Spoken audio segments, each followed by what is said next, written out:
اس کے بارے میں سورہ المائدہ آیت نمبر 72 میں آتا ہے انہو من یشرک باللہ فقد حرم اللہ علیہ الجنہ ومأواہ النار، کہ بے شک جو شرک کرے گا، شرک ٹھہرائے گا اللہ تعالیٰ کے ساتھ، اللہ کے ساتھ کسی کو شریک ٹھہرائے گا تو فقد حرم اللہ علیہ الجنہ، تو اللہ تعالیٰ نے اس کے لیے جنت حرام کیے ہے، ومأواہ النار، اور اس کا ٹھکانہ آگ ہے۔ اللہم لا تجعلنا منہم، اللہم لا تجعلنا منہم، اللہم لا تجعلنا منہم۔ اللہ تعالیٰ ہم سب کو شرک سے محفوظ رکھے۔ اب ہم یہ سوچتے ہیں کہ نہیں بھائی ہم تو شرک نہیں کرتے، ہم مزاروں پر نہیں جاتے، ہم غیر اللہ کی نیاز نظر نہیں کرتے، تو دیکھیں سبحان اللہ، اللہ تعالیٰ نے قرآن مجید میں کی آیات کے ذریعے ہمیں پتہ چلتا ہے کہ یہ بھی شرک ہے۔ کیا شرک ہے؟ کہ اپنے نفس کی پیروی کرنا، یعنی اللہ تعالیٰ کا ایک حکم ہے اور اپنا دل ایک چاہتا ہے، تو جو کوئی اللہ تعالیٰ کے حکم کو چھوڑ کر اپنے نفس کی پیروی کرے گا تو اس کے لیے اللہ تعالیٰ نے قرآن مجید میں فرمایا اعوذ باللہ من الشیطان الرجیم ارأیت من اتخذ الہہ ہواہ اضلہ اللہ علی العلم، کہ اللہ تعالیٰ فرماتے ہیں کہ تم نے دیکھا ایسے شخص کو جس نے اپنے ہی الہ کو اپنا معبود بنا لیا ہے۔ تو ہم لوگ کہتے ہیں نا کہ ہاں یہ شرک کرتا ہے، وہ مزاروں پہ جاتا ہے، یہ نیاز نظر کرتا ہے، اور یہ کرتا ہے، یہ سب مشرک ہے۔ تو ہم اپنے آپ کو نہیں دیکھتے، ہمیں اپنے آپ کو دیکھنا چاہیے کہ ہم کتنی اپنے نفس کی پیروی کرتے ہیں۔ اللہ تعالیٰ ہم سب کو مرتے دم تک اب تک جو ہم لوگوں نے اپنے نفس کی پیروی کی ہے اللہ تعالیٰ معاف فرمائے، کیونکہ اگر شرک کرنے والا معافی مانگے نا تو اللہ تعالیٰ معاف کر دیتا ہے۔ تو ہم لوگ اللہ تعالیٰ سے معافی مانگتے ہیں۔ سید اللہ استغفار پڑھیے سب لوگ۔ اللہم انت ربی لا الہ الا انت خلقتنی وانا عبدک وانا علی عہدک ووعدک ما استطعت واعوذ بک من شر ما صنعت ابوء لک بنعمتک علی ابوء بذنبی فاغفر لی فانہ لا یغفر الذنوب الا انت ربنا ظلمنا انفسنا وان لم تغفر لنا وترحمنا لنکونن من الخاسرین رب اغفر لی وارحمنی وانت خیر الراحمین لا الہ الا انت سبحانک انی کنت من الظالمین۔ اللہ تعالیٰ آج تک جو ہم لوگوں نے اپنے نفس کی پیروی کی ہے، اپنے خواہشات کو اپنے خواہشات کے غلام بنے رہے، تو اللہ تعالیٰ ہم لوگوں کو معاف فرمائے، اور آئندہ ہم لوگوں کو اپنے نفس کے شر سے بچائے، اور پلک جھپکتے بھی ہمیں اپنے نفس کے حوالے نہ کرے۔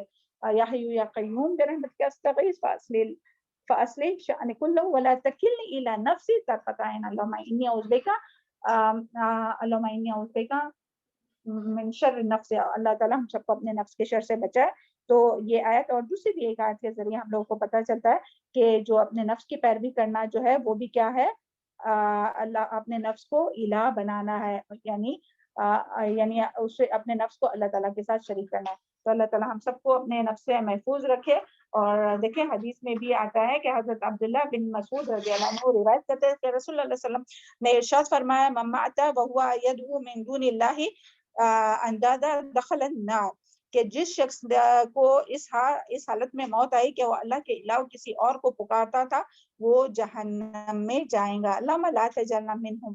تو یہ بخاری کی حدیث ہے، ہاں یہ بخاری کی حدیث ہے۔ اللہ کو اپنے چلو اور پھر اسی طرح ایک آخر میں یہ حدیث پڑھتے ہوئے، اچھا یہ ہو گئی نا معاذ بن جبل والی، ہاں چلو الحمدللہ۔ اعوذ باللہ من الشیطان، ایک بار پھر سے یہ حدیث بتاتے ہیں کہ اللہ کا اپنے بندوں پر اور بندوں کا اپنے اللہ پر کیا حق ہے۔ تو اس کے بارے میں رسول اللہ صلی اللہ علیہ وسلم نے اپنے معاذ بن جبل کو فرمایا تمہیں معلوم ہے کہ اللہ کا اس کے بندوں پر کیا حق ہے اور بندوں کا اس پر کیا حق ہے؟ ہاں یہ حدیث صحیح ہے۔ تو معاذ رضی اللہ عنہ کہتے ہیں کہ میں نے عرض کیا اللہ اور اس کا رسول خوب جانتا ہے۔ آپ صلی اللہ علیہ وسلم نے فرمایا اللہ کا بندوں پر یہ حق ہے کہ اسی کی عبادت کرے اور اسی کے ساتھ کسی کو شریک نہ بنائے، اور بندوں کا اللہ پر یہ حق ہے کہ جو بندہ شرک نہ کرتا ہو تو اللہ اسے عذاب نہ دیں گا، یعنی وہ ہمیشہ دوزخ میں نہیں رہے گا۔ میں نے عرض کیا یا رسول اللہ کیا یہ لوگوں کو یہ خوشخبری نہ سناؤں؟ آپ صلی اللہ علیہ وسلم نے فرمایا ایسا نہ کرو ورنہ اسی پر وہ بھروسہ کر بیٹھیں گے۔ سمجھ میں آئی ہے حدیث؟ ایک بار پھر سے سنیے۔ رسول اللہ یعنی یہ کیا بات بتاتی ہے کہ اللہ کا بندوں پر کیا حق ہے اور بندوں پر اللہ کا کیا حق ہے، کہ رسول اللہ علیہ وسلم نے معاذ بن جبل رضی اللہ عنہ کو فرمایا کہ اللہ کا اس کے بندوں پر کیا حق ہے اور بندوں تو یعنی اللہ، جب نبی صلی اللہ علیہ وسلم نے پوچھا یہ تو معاذ کہنے لگے کہ میں نے عرض کیا اللہ اور اس کا رسول خوب جانتا ہے۔ تو آپ صلی اللہ علیہ وسلم نے فرمایا اللہ کا بندوں پر یہ حق ہے کہ اس کی عبادت کرے اور اس کے ساتھ کسی کو شریک نہ کرے۔ اللہ تعالیٰ ہم سب کو توفیق عطا کرے کہ ہم لوگ صرف اللہ تعالیٰ کی عبادت کریں اور اللہ کے ساتھ کسی کو شریک نہ کرے۔ اور بندوں کا اللہ پر کیا حق ہے کہ جو بندہ شرک نہ کرے گا تو وہ اسے عذاب نہیں دے گا، یعنی جو شرک نہیں کرے گا تو اللہ تعالیٰ پھر اس کو عذاب بھی نہیں دے گا، یعنی اس کو ہمیشہ دوزخ میں نہیں رکھے گا۔ اگر اس سے گناہ ہو جائے تو اللہ تعالیٰ چاہے تو گناہ معاف بھی کرے بغیر سزا دیے، اور اگر چاہے تو اس کو جہنم میں ڈال کے سزا دے کر پھر اس کو جو ہے وہ نکال دے گا، مگر جو شرک کے ساتھ مرے گا تو اس کے لیے کیا ہے، وہ ہمیشہ ہمیشہ جہنم میں رہے گا۔ اللہ تعالیٰ اللہم لا تجعلنا منہم، اللہ تعالیٰ ہم سب کو بھی، ہم سب کے اہل و عیال، تمام رشتہ داروں اور تمام مسلمانوں کو شرک سے محفوظ رکھے اور جہنم کی آگ سے محفوظ رکھے۔ اللہم انی اعوذ بک ان اشرک بک شیئا وانا اعلم واستغفرک لما لا اعلم۔ اللہم انی اعوذ بک من عذاب جہنم، اللہم انی اعوذ بک من عذاب جہنم، اللہم انی اسألک الجنۃ الفردوس، اللہم انی اسألک الجنۃ الفردوس، اللہم انی اسألک الجنہ وما قرب الیہا من قول او عمل، سبحانک اللہم وبحمدک اشہد ان لا الہ الا انت استغفرک واتوب الیک۔ ربنا تقبل منا انك انت السميع العليم وتب علينا انك انت التواب الرحيم، اللهم اغفر لي وللمؤمنين والمؤمنات والمسلمين والمسلمات والاحياء منهم والاموات، ربنا تقبل منا انك انت السميع العليم وتب علينا انك انت التواب الرحيم، اللهم اني اسالك الفعل الخيرات وترك المنكرات وحب المساكين، ان تغفر لي وترحمني وان اراد فتنة في قومي فتوفني غير مفتون، اللهم اني اسالك حبك وحب من يحبك وعمل الذي يقربني حبك، اللهم طهر قلبي من النفاق وعملي من الرياء ولساني من الكذب وعيني من الخيانة، فإنك تعلم خائنة الأعين وما تخفي الصدور، ربي أعوذ بك من همزات الشياطين وأعوذ بك ربي أن يحضرون، يا حي يا قيوم برحمتك أستغيث، أصلح لي شأني كله ولا تكلني إلى نفسي طرفة عين، اللهم آت نفسي تقواها وزكي أنت خير من زكاها انت ولیھا و مولاھا، اللہم انی اسألک الفعل الخیرات و ترک المنکرات۔ اللہ تعالیٰ ہم سب کو ان 10 دنوں میں بہت زیادہ کثرت سے اور اخلاص کے ساتھ، ہے نا، کثرت اللہ تعالیٰ کثرت کو نہیں دیکھتا بلکہ اس کے اخلاص کو، نا، تو بہت اخلاص کے ساتھ ہر عمل خالص اللہ تعالیٰ کی رضا کے لیے اور اللہ تعالیٰ سے آخرت میں اجر پانے کے لیے کرنے کی توفیق عطا فرمائے، چاہے پھر وہ کوئی بھی نیکی ہو، اور اللہ تعالیٰ ہم سب کو مرتے دم تک شرک سے محفوظ رکھے اور توحید پر ثابت قدم رکھے، اور توحید پر ہی ہم سب کو اور ہم سب کے اہل و عیال اور تمام دنیا کے مسلمانوں کو فوت کرے۔ چلے سبحان اللہ۔ السلام علیکم ورحمۃ اللہ وبرکاتہ۔ اللہم ثبتنا عند الموت، لا الہ الا اللہ۔